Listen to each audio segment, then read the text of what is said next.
இந்த ஆட்டுக்கால் சூப் அப்படின்றது ரொம்ப குறிப்பாக பார்த்தீங்கன்னா எலும்புகளை நல்லா வலுவடைய செய்யும். எந்த அளவுக்குனா ஆர்த்ரைட்டிஸ் மாதிரியான எலும்பு வியாதி இருக்கக்கூடியவங்களுக்கு கூட அந்த வலியை சீக்கிரமே கம்மி பண்ணிடும். ஏன்னா இந்த ஆட்டுக்கால் சூப்பில் இயற்கையாகவே 2 வேதிப்பொருள் அமைந்திருக்கு. அது என்னென்னா, ஒன்று கான்ட்ராய்டின் அப்படின்னு சொல்லுவாங்க, ரெண்டாவது ரொம்ப முக்கியமானது குளுக்கோசமைன் அப்படின்னு. இந்த 2 வேதிப்பொருளும் ஒன்று சேர்ந்து வலி எவ்வளோ வலியாக இருந்தாலும் சரி, மூட்டு வலி, முழங்கால் வலி, கை கால் வலி, இடுப்பு வலின்னு எல்லா வலியும் சீக்கிரமே சரியாகும்.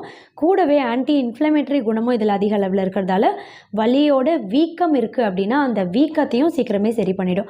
ஒரு தசை பகுதியும் நல்லா வலுவடையும். இதோட மட்டும் கிடையாது, நம்ம உடம்புல நோய் எதிர்ப்பு தன்மையை பல மடங்கு அதிகமாக்கக்கூடிய முக்கியமான ஆர்கினின் அமினோ அமிலங்கள் எல்லாமே ஆட்டுக்கால் சூப்பில் அதிகமாக இருக்கும். கூடவே புரோலின் அப்படின்ற இன்னொரு வேதிப்பொருள், இது எல்லாமே நம்ம இம்யூனிட்டியை அதிகப்படுத்தும். அடிக்கடி ஏற்படக்கூடிய வைரஸ் தொற்று பாதிப்போ இல்லை பாக்டீரியல் தொற்று பாதிப்பெல்லாம் வராமல் தடுத்து நம்ம உடம்பு. வணக்கம், நான் டாக்டர்